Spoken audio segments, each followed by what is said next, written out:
بسم اللہ الرحمن الرحیم۔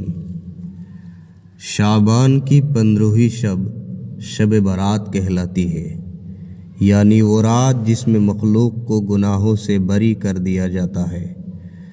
تقریباً 10 صحابہ کرام سے اس رات کے متعلق احادیث منقول ہے۔ حضرت عائشہ رضی اللہ عنہا فرماتی ہیں کہ شعبان کی 15ویں شب کو میں نے نبی کریم صلی اللہ علیہ وسلم کو اپنی آرام گاہ پر موجود نہ پایا تو تلاش میں نکلی، دیکھا کہ آپ صلی اللہ علیہ وسلم جنت البقیع کے قبرستان میں ہیں۔ پھر مجھ سے فرمایا کہ آج شعبان کی 15ویں رات ہے۔ اس رات میں اللہ تعالیٰ آسمان دنیا پر نزول فرماتا ہے اور قبیلہ بنی کلب کی بکریوں کے بالوں کی تعداد سے بھی زیادہ گنہگاروں کی بخشش فرماتا ہے۔ دوسری حدیث میں ہے، اس رات میں اس سال پیدا ہونے والے ہر بچے کا نام لکھ دیا جاتا ہے۔ اس رات میں اس سال مرنے والے ہر آدمی کا نام لکھ لیا جاتا ہے۔ اس رات میں تمہارے اعمال اٹھائے جاتے ہیں اور تمہارا رزق اتارا جاتا ہے۔ اسی طرح ایک روایت میں ہے کہ اس رات میں تمام مخلوق کی مغفرت کر دی جاتی ہے سوائے 7 لوگوں کے۔ وہ یہ ہے: مشرک، والدین کا نافرمان، کینہ پرور، شرابی، قاتل اور شلوار ٹخنوں سے نیچے لٹکانے والا اور چغل خور۔ ان 7 افراد کی اس عظیم رات میں بھی مغفرت نہیں ہوتی جب تک کہ یہ اپنے جرائم سے توبہ نہ کر لے۔ حضرت علی رضی اللہ تعالیٰ عنہ سے ایک روایت میں منقول ہے کہ اس رات میں عبادات کیا کرو اور دن میں روزے رکھا کرو۔ اس رات سورج غروب ہوتے ہی اللہ تعالیٰ اپنے بندوں کی طرف متوجہ ہوتے ہیں اور اعلان ہوتا ہے کہ کون ہے جو گناہوں کی بخشش کروائیں، کون ہے جو رزق میں وسعت طلب کریں، کون مصیبت زدہ ہے جو مصیبت سے چھٹکارا حاصل کرنا چاہتا ہو۔ ان حدیث کریمہ اور صحابہ اکرام اور بزرگان دین کے عمل سے ثابت ہوتا ہے کہ اس رات میں 3 کام کرنے کے ہیں۔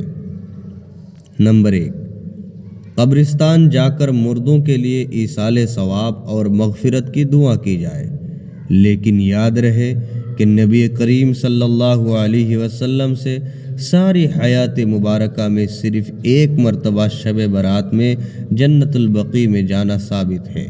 اس لیے اگر کوئی شخص زندگی میں 1 مرتبہ بھی اتباع سنت کی نیت سے چلا جائے تو اجر و ثواب کا باعث ہے، لیکن پھول پتیاں، چادر چڑھاوے اور چراغاں کا اہتمام کرنا اور ہر سال جانے کو لازم سمجھنا، اس کو شب برات کے ارکان میں داخل کرنا، یہ ٹھیک نہیں ہے۔ جو چیز نبی کریم صلی اللہ علیہ وسلم سے جس درجے میں ثابت ہے اس کو اسی درجہ میں رکھنا چاہیے، اس کا نام اتباع اور دین ہے۔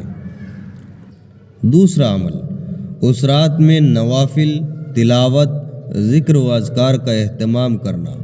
اس بارے میں یہ واضح رہے کہ نفل ایک ایسی عبادت ہے جس میں تنہائی مطلوب ہے، یہ خلوت کی عبادت ہے، اس کے ذریعے انسان اللہ کا قرب حاصل کرتا ہے۔ لہذا نوافل وغیرہ تنہائی میں اپنے گھر میں ادا کر کے اس موقع کو غنیمت جانے۔ نوافل کی جماعت اور مخصوص طریقہ اپنانا درست نہیں ہے۔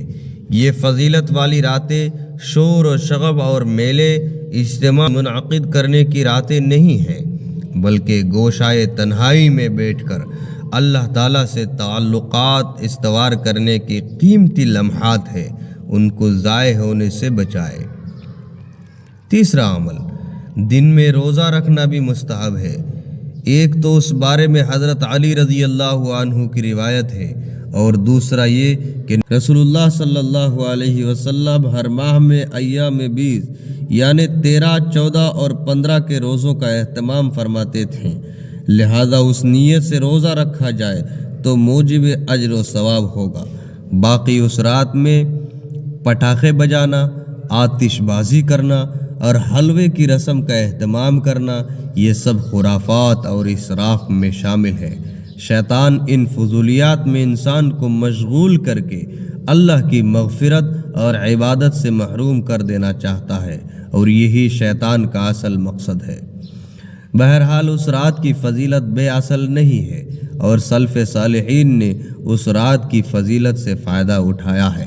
لہذا اللہ تعالیٰ سے دعا ہے کہ اللہ تعالیٰ ہمیں بھی اس بابرکت رات سے فائدہ حاصل کرنے کی توفیق عطا فرمائے، اور اس رات میں ہونے والے جو خرافات ہیں ان خرافات سے اللہ تعالیٰ تمام امت کی حفاظت فرمائے، آمین۔